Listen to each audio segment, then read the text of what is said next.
We continue now at the top of Daf Zayin Amud Beis in Meseches Bava Metzia. This is Bava Metzia Daf 7b. On the previous Amud, the Brisa said that if there's a star that's found by the dayan, by the judge, so then he should not release it forever. And the Gemara now says, "Mai shnali adayin." What difference does it make that it's in the hand of the judge? As Rashi says, "Mai shnali adayin mei shacher." What difference is if a judge found it or if somebody else found it? And the Gemara explains the line in the Brisa. Amar Rava says, "Hachi kamar." This is what the Brisa means to say. V'acher shemotza shtar. Let's say somebody else finds a shtar shenafal liyadayin, which had previously been in the hands of the judge. V'hechidamin. What does that mean? The chassid behenpik. What it means is that the shtar had been certified in Bezdin. So then lo yotzio olamis. It shouldn't be released forever. And the Gemara says, "V'lo mi boy lo chassid behenpik." Now we don't even need to say in a situation where there was no henpik, there was no certification. Di'ikol lememar chassid l'lavos v'lo lava, because there we could say that the shtar was written in order to borrow money, and money was never borrowed. Ela afilu chassid behenpik, but even in a situation where it was certified, to mekuyim again where it was certified, lo yachzer, it should not be returned. To chayshinan lepiron, because the problem is that we are concerned maybe this debt was already paid off. And Rashi explains, Hachi kamar va'acher she'eno lo love v'lo malva. What the Brisa means is if you have somebody else, not the borrower, not the lender, shemotza shtar shenafal kvar liyad hadayin, he finds a shtar which was already in the hands of the court. What does it mean that it was in the hands of the court? It means there was a henpik. So lo yotziu miyado lo lova v'lo malva. The point is you shouldn't give that shtar to either the borrower or the lender ad sheyavo elio, until Elio Hanavi comes and clarifies, o edim, or if witnesses come, shero miyad minafal, that they saw who it fell from, lepiron, again because we are concerned that maybe it was already paid off. Shema emes toin halova shaparo, maybe the lova is saying the truth that he actually paid it off. And the Gemara continues and further quotes the Brisa of Rabbi Yossi Omer, and Rabbi Yossi says, Hareu b'chazkaso, the shtar is in its chazaka, meaning to say, there's a presumption that the shtar is kosher and can be used to collect with. V'lo chayshinan lepiron, we're not concerned that this shtar, the debt was already paid off. The Gemara says, "V'lo chayish Rabbi Yossi lepiron." Is it really true that Rabbi Yossi is not concerned that the debt was paid off? Tanya, but we learned in a brisa, "Motza shtar ksuva b'shuk." If a person finds a shtar of a ksuba in the marketplace, bizman shabal mod, in a situation where the husband admits, yachzer leisha, so then you return it to the wife. But eina bal mod, but if the husband does not admit, lo yachzer lo lazeh v'lo lazeh, you don't return it to either party. Rabbi Yossi says, Oda tachas ba'al, if she's still with her husband, yachzer leisha, so then you return it to the wife. Nisar malo niskarsha, but if she was widowed or divorced, lo yachzer lo lazeh v'lo lazeh, you don't return it to either party. And Rashi explains, Rabbi Yossi lo chayish lepiron, is it really true that Rabbi Yossi is not concerned that it might have been paid off? Meaning, demand the mahadri le shtar parua, meaning if Rabbi Yossi holds that we're not concerned about being paid off, it means that any time a person returns a shtar that was paid off, la'alter zor be'lakora, the lover right away is going to be careful to destroy it, to tear it up. V'lo mashile, he's not going to keep it around, because if he keeps it around, it can be used again against him. And that's the idea, that if Rabbi Yossi is not concerned with piron, it means to say any time you find a shtar, you can assume it was not paid off, because if it was paid off, it would have been destroyed.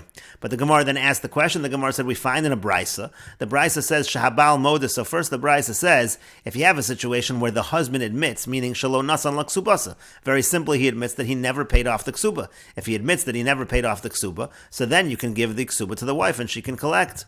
But Eina Bal Moda, but let's say the husband does not admit. Shamar Parati, meaning he says that I paid it off, Umiyadi Nafal, and the shtar actually fell from me. And so in that situation, he is not admitting that he owes anything. So Lo Yachzer, Lo Lozev, Lo Lozet, said that you can't return it to anybody in that situation.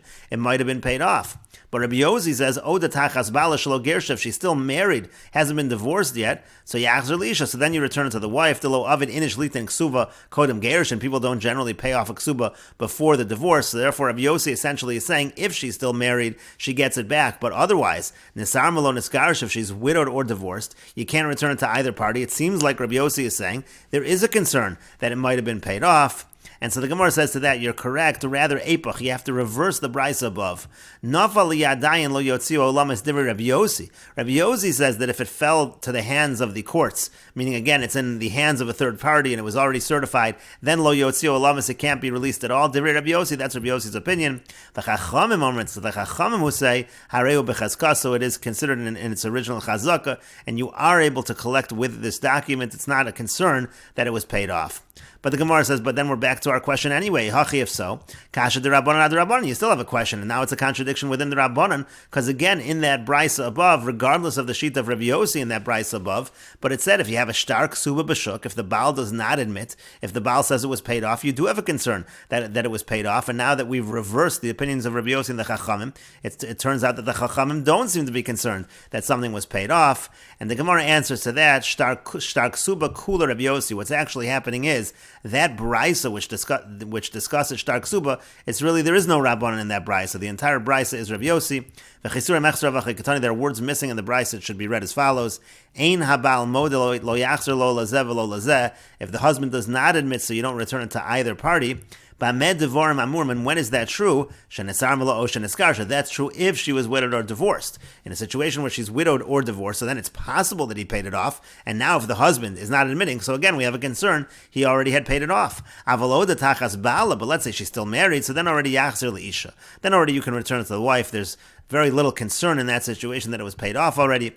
Rabbi Yossi Omer, because Rabbi Yossi says, "O detachas bala yachzer leisha." Again, if she's still married to the husband, so then you return to the wife. Nesarmel and nesgarsha, or shenesgarsha, if she's widowed or she's divorced, lo yachzer lo lazeh v'lo lazeh. Then you don't return it to either party. And Rashi explains, "Shahabal mod." Again, if the husband admits shelo nasan la ksuba, so that he didn't pay the ksuba, so in that situation you give it to the wife. Ein habal mod. If he doesn't admit, shamar paratu miyadi nafal, he says, "I did pay it off; it fell from me." Then you can't return to either party.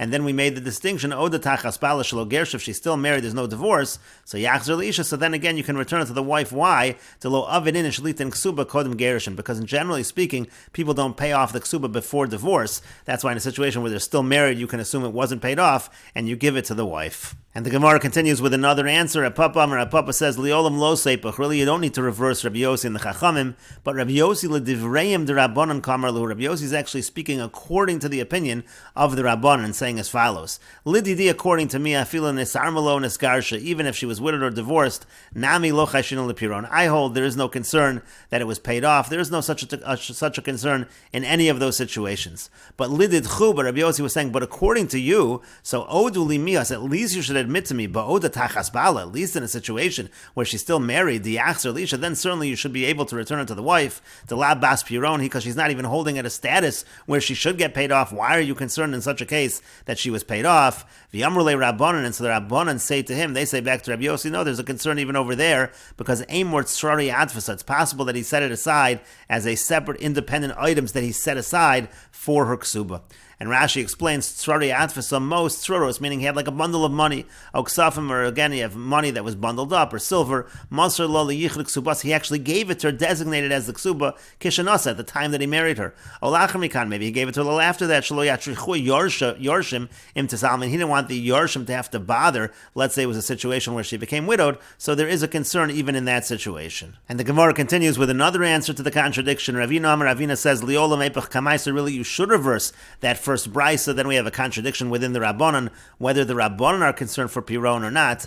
But time of the Rabbanan hach, and the reason of the Rabbanan over here is mishum dechashinan l'shtei ksubas.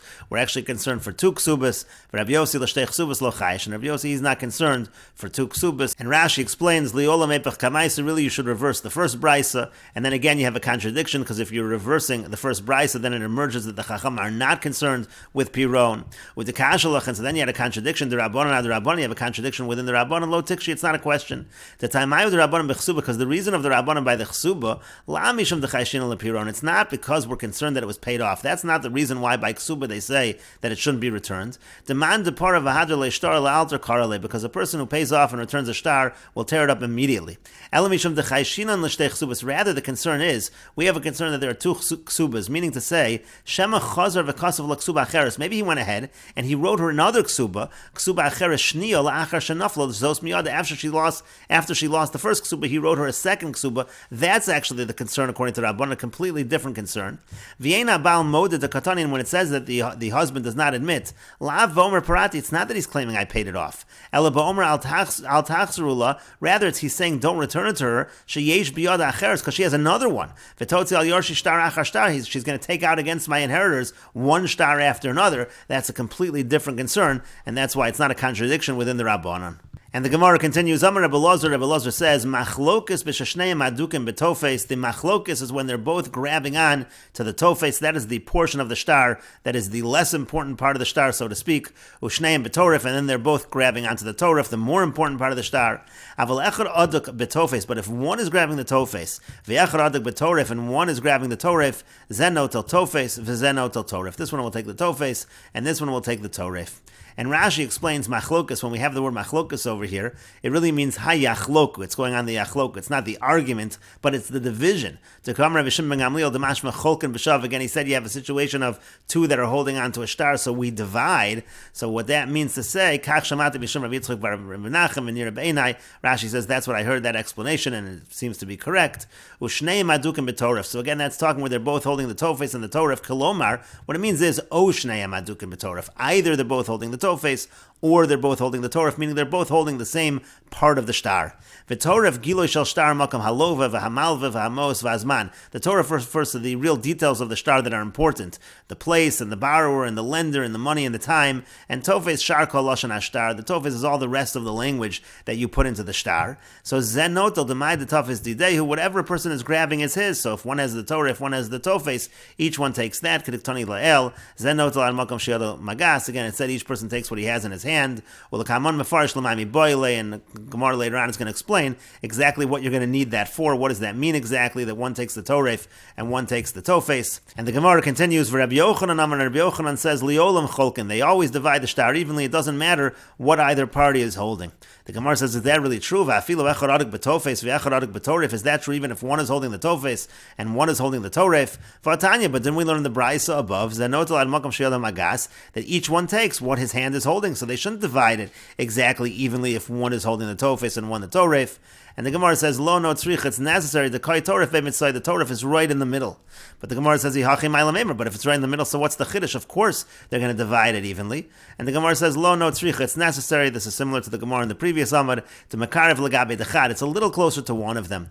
Ma'u detema, what might you have said, Amar le plokachi, that he can say to him, one party can say to the other, let's divide it according to the width, let's say, so then I'm going to get the toref. Kamash malon, it comes to teach us, the Amar le, the other party can say back, my chaz is to plagtachi, ploghachi. Who says you should divide it along the width? Maybe you should divide it along the length, and then we will both be even.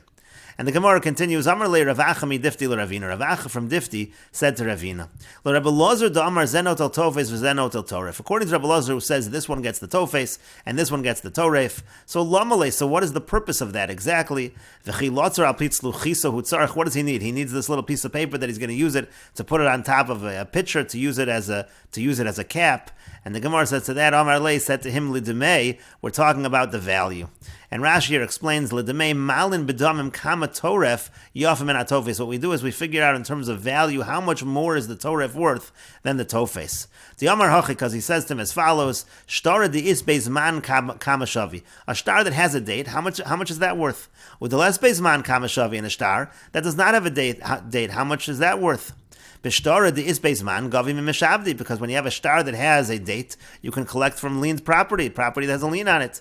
V'idach lo gavim mishavdi, and the other kind of star you can't collect from the chasim mishubadim. You can't collect from property that has a lien. So yoiv lihech the beni, so he gives him that amount of value, that difference between them. And the Gemara continues, v'yachloku nami da'amron, and in general, anytime we say yachloku, that you divide something, l'demei, it's always according to the value. It's not that you actually cut the item in half, you just evaluate and you divide in that fashion.